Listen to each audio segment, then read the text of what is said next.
Halo, perkenalkan nama saya Dwi Kidioba Feiza, saya dari kelompok 2. Dan ini teman-teman saya. Halo, perkenalkan nama saya Rindra Kusumadani. Halo, perkenalkan nama saya Snera Lakarina Meha. Hai, perkenalkan nama aku Ito Indah Isan Sirega. Halo, saya Desa Khairunisa. Halo, nama saya Freddy Sihite. Itu ada orang, yuk kita wawancara. Kak, boleh nanya nggak? Boleh. Menurut kakak, hak asasi manusia itu apa sih? Hak asasi manusia itu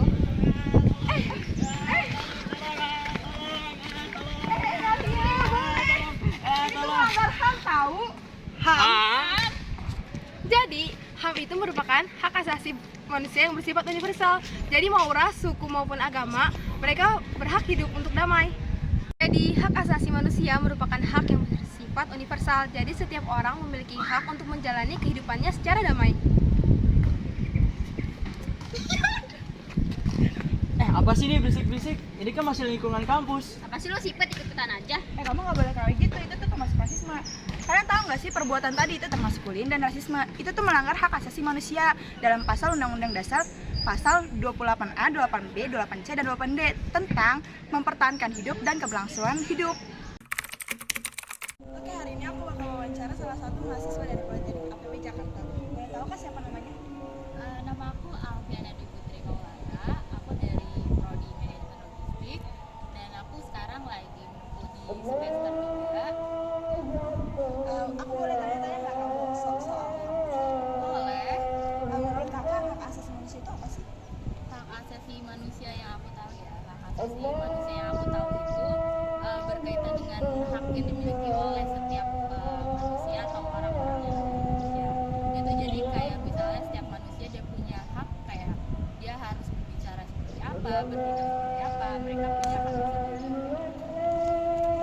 Menurut kakak perilaku apa aja sih yang melanggar hak asasi manusia?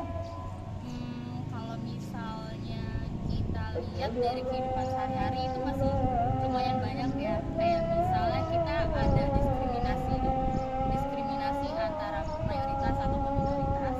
Terus kayak misal dari suku ataupun ras. Misal kayak ada temen yang masih suka manggil orang tuh pakai suku atau rasnya, dan kadang malah temen yang lain ikut, kan itu juga masuknya ke hak asasi manusia. Kalau menurut kakak sendiri, untuk hukum-hukum yang seperti itu, apakah udah berjalan baik di Indonesia kalau kakak lihat di sini? Menurut aku ya masih kurang berjalan dengan baik.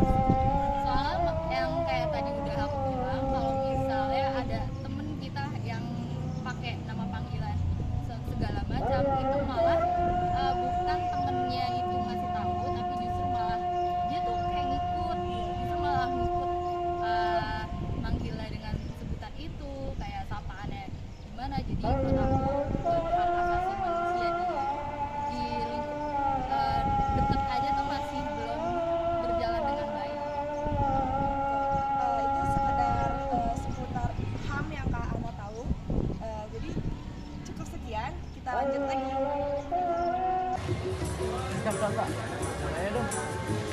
Kenapa hak asasi manusia di Indonesia masih belum bisa diterapkan secara maksimal?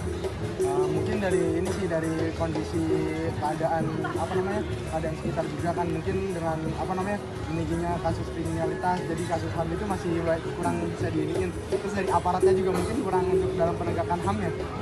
Kalau untuk ini gimana Kak? Kasus HAM di Indonesia ini malah Peningkatan, apalagi kan kasus-kasus sebelumnya seperti kasus penembakan polisi gitu kan, itu masih meningkat. Terus kasus OPM itu masih ya Kak? Sekarang aku akan mewawancarai kakak yang ada di sebelahku. Kalau boleh tahu siapa kan namanya? Nama aku Amanda. Kak Amanda. Akhir-akhir ini kesibukannya apa kak? Akhir-akhir ini aku lagi sibuk kuliah aja sih. Oh kuliah ya. Kalau boleh tahu kuliahnya di mana dan jurusannya apa? Aku kuliah di Polimedia Jakarta, jurusannya desain grafis. Oke, izin nanya-nanya ya kak. Menurut kakak hak asasi manusia itu apa sih kak? Kalau menurut aku, hak asasi manusia itu hak yang udah ada sejak setiap manusia lahir. Contohnya seperti hak untuk hidup. Oh, oke. Terus kalau menurut kakak bagaimana kita menghadapi orang-orang yang melanggar hak asasi manusia? Yang pertama, menurut aku kita bisa membatasi diri dulu, dimulai dari diri sendiri untuk tidak jadi orang-orang yang melanggar hak asasi manusia. Terus yang kedua, kita bisa lapor ke pihak berwenang. Oke. Kalau menurut kakak nih kak, hukum di Indonesia untuk orang yang melanggar hak asasi manusia itu udah berjalan benar atau enggak sih kak? Kalau menurut aku sih belum terlalu ya, karena misalnya orang-orang yang membunuh itu kan merebut hidup orang lain, tapi terkadang hukumnya itu masih dirasa tidak adil bagi si korban, kayak gitu. Oke, makasih ya kak. Sekian wawancara dari aku dengan Kak Manda. Kak, namanya siapa dari prodi apa? Saya Wilna Isampun dari Prodi Menurut kakak, hak asasi manusia itu apa sih? Hak asasi manusia itu menurut saya itu merupakan hak yang sejak lahir sudah ada di dalam diri manusia. Menurut kakak, apa saja sih contoh pelanggaran hak asasi manusia? Menurut saya itu contoh pelanggaran HAM itu yang paling dekat aja ya, yang paling sering kita lihat itu body shaming. Menurut saya body shaming itu kayak gimana ya, kayak melanggar, kayak memberikan kerusakan mental pada diri seseorang kayak gitu. Nah, menurut saya itu merupakan contoh pelanggaran HAM. Kalau menurut kakak, hukum pelanggaran hak asasi manusia itu di Indonesia apakah sudah berjalan dengan baik? Belum, saya rasa belum. Karena masih kita lihat di sekitaran kampus kita saja yang paling dekat itu masih ada banyak pelecehan, masih banyak bullying. Nah, itu merupakan tanda bahwa di Indonesia belum, hak asasi manusia itu belum baik lah. Baik, dan terima kasih kak. Guys, jadi sekarang aku mau nanya-nanya ke orang yang administrasi ini, bagaimana sih contoh pelanggaran HAM yang pernah terjadi di Indonesia? Ayo ikutin aku. Halo kak, nama kakak siapa? Nama saya Nurul Kasih. Aku boleh nanya nih sedikit, kakak tahu nggak sih contoh pelanggaran HAM yang pernah terjadi di Indonesia? Oh iya, saya tahu. Itu di Indonesia itu pernah adanya perbudakan, dan sekarang masih ada terjadi di beberapa tempat. Oke. Oke kak, terima kasih atas waktunya. Halo Kak, bisa kenalin nama Kak siapa? Nama aku Nadira Mutia dari kelas 3A. Oke, baik Kak Nadira. Aku boleh rekom sedikit ya? Bisa sebutin contoh dari pelanggaran HAM yang terjadi di Indonesia.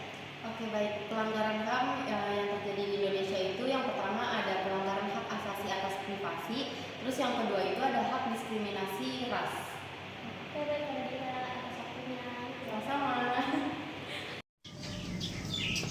Permisi mas, boleh izin mengganggu waktunya sebentar? Nggak apa-apa. Nah, perkenalan mas, nama saya Rindra Kusumadani dengan mas siapa? Nama saya Rehan. Oh, mas ini sekolah atau kerja mas? Saya sendiri kerja di Plaza BPJS di Kuningan. Oh iya mas, maaf, ini kebetulan saya mempunyai tugas dari kampus mas tentang HAM. Nah, untuk di sini saya akan tanya tentang mas tentang HAM nih. Untuk arti HAM itu apa sih menurut mas? Menurut saya itu HAM itu hak asasi yang dimiliki setiap manusia untuk hidup. Oh baik mas, jadi itu sudah melekat emang dari lahir ya mas? Iya. Oh iya benar sih ya. Nah untuk pertanyaan satu lagi, menurut mas nih apa sih pelanggaran hak asasi manusia itu? Kalau pelanggaran Untuk itu contohnya, ya. ada banyak. Contohnya itu ada pencemaran nama baik, lalu ada penganiayaan, pembunuhan. Itu sih yang saya tahu. Oh iya baik mas. Dan untuk pertanyaan terakhir nih mas, menurut mas nih apakah penegakan hak asasi manusia di negara kita itu sudah berjalan lancar mas? Kalau di Indonesia sendiri itu kesadaran masyarakat itu masih rendah, tapi ada juga beberapa kemajuan HAM di Indonesia seperti dibentuknya Komnas HAM dan lembaga-lembaga HAM lainnya. Mas, dari mas nih apakah ada pesan dan kesan untuk HAM yang ada di negara kita nih mas? Pesan dan kesan saya